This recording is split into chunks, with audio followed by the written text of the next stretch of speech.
ഉന്നത വിദ്യാഭ്യാസ മേഖലയിൽ 2024-25 അധ്യയന വർഷം മുതൽ കാതലായ ഒരുപാട് മാറ്റത്തിരുത്തലുകൾക്ക് വിധേയമാക്കപ്പെടാൻ പോവുകയാണ്.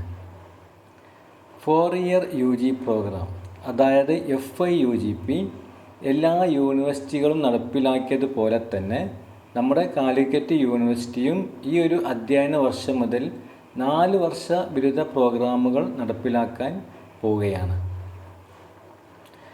FIUGPയുടെ ഭാഗമാകാൻ എല്ലാ കോളേജുകളും ഇതിനോടകം വേണ്ട തയ്യാറെടുപ്പുകൾ എടുത്തു കഴിഞ്ഞു. ഇതേപോലെ നമ്മുടെ അമൽ കോളേജിലും ഈ ഒരു അധ്യയന വർഷം മുതൽ FIUGP നടപ്പിലാക്കാൻ പോവുകയാണ്.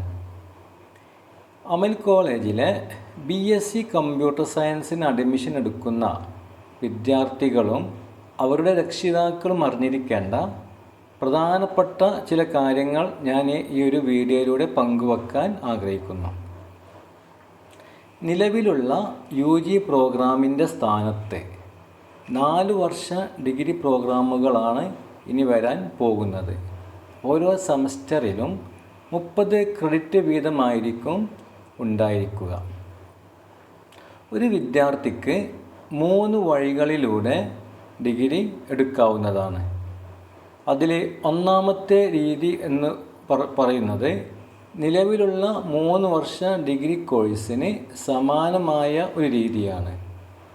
അതായത് 4 വർഷത്തെ പ്രോഗ്രാമിന് ചേർന്ന ഒരു വിദ്യാർത്ഥിക്ക് 3 വർഷം കഴിഞ്ഞ് വേണമെങ്കിൽ എക്സിറ്റ് ഓപ്ഷൻ തിരഞ്ഞെടുക്കാവുന്നതാണ്. അപ്പോൾ യൂണിവേഴ്സിറ്റി 3 വർഷത്തെ ഡിഗ്രി സർട്ടിഫിക്കറ്റ് വിദ്യാർത്ഥിക്ക് അവാർഡ് ചെയ്യും. പിന്നീട് എപ്പോഴെങ്കിലും വിദ്യാർത്ഥി പോസ്റ്റ് ഗ്രാജുവേഷൻ ചെയ്യാൻ ആഗ്രഹിക്കുന്നുണ്ടെങ്കിൽ 2 വർഷത്തെ PG പ്രോഗ്രാം ചെയ്താൽ മതിയാകും. ഇതിന് വേണ്ടത് വിദ്യാർത്ഥി മൊത്തം 180 ക്രെഡിറ്റിൽ നിന്നും ഏറ്റവും കുറഞ്ഞത് 133 ക്രെഡിറ്റെങ്കിലും ലഭിച്ചിരിക്കണം എന്നുള്ളതാണ്. ഇനി രണ്ടാമത്തെ രീതി എന്ന് പറയുന്നത് UG വിത്ത് ഹോണേഴ്സ് ആണ്.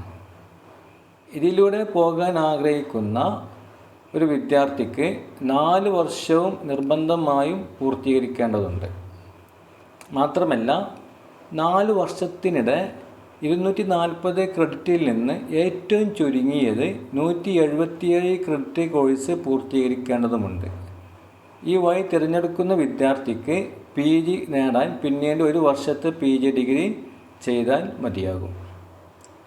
ഇനി മൂന്നാമത്തെ ഒരു രീതി എന്ന് പറയുന്നത് UG ഹോണർ വിത്ത് റിസർച്ച് ആണ്. ഈ ഘടനയിൽ റിസർച്ചിനാണ് ഏറ്റവും കൂടുതൽ പ്രാധാന്യം നൽകിയിരിക്കുന്നത്. റിസർച്ചിന് ചേരാൻ ആഗ്രഹിക്കുന്ന വിദ്യാർത്ഥി ആദ്യത്തെ 3 വർഷം ഏറ്റവും ചുരുങ്ങിയത് 75% മാർക്ക് നേടിയിരിക്കണം. കൂടാതെ 4ാമത്തെ വർഷം വിദ്യാർത്ഥി നിർബന്ധമായും ഒരു റിസർച്ച് പ്രോജക്റ്റ് ചെയ്തിരിക്കുകയും വേണം. ഈ 75% മാർക്ക് ലഭിക്കണം എന്ന നിബന്ധന ഉള്ളത് കൊണ്ട് തന്നെ ഈ ഒരു കോഴ്സിന് എല്ലാ വിദ്യാർത്ഥികൾക്കും അഡ്മിഷൻ ലഭിക്കണമെന്നില്ല. ഈ വഴി തിരഞ്ഞെടുക്കുന്ന വിദ്യാർത്ഥിക്ക് PGക്ക് പോകണമെങ്കിൽ 1 വർഷത്തെ PG പ്രോഗ്രാം ചെയ്താൽ മതിയാകും. ഇനി ഈ വഴി തിരഞ്ഞെടുക്കുന്ന വിദ്യാർത്ഥിക്ക് ലഭിക്കുന്ന മറ്റൊരു നേട്ടം എന്താണെന്ന് വെച്ചാൽ PGക്ക് പോവാതെ തന്നെ നേരിട്ട് PhDക്ക് രജിസ്റ്റർ ചെയ്യാനും സാധിക്കും എന്നുള്ളതാണ്. ഈ 4 വർഷം കഴിഞ്ഞ് PGക്ക് ചേരാൻ ആഗ്രഹിക്കുന്ന വിദ്യാർത്ഥിക്ക് ലാറ്ററൽ എൻട്രി വഴി PGക്ക് അഡ്മിഷൻ, സെക്കൻഡ് ഇയറിലേക്ക് അഡ്മിഷൻ ലഭിക്കുന്നതാണ്. യൂണിവേഴ്സിറ്റി അതിനു വേണ്ട സംവിധാനങ്ങൾ ചെയ്യുന്നതാണ്.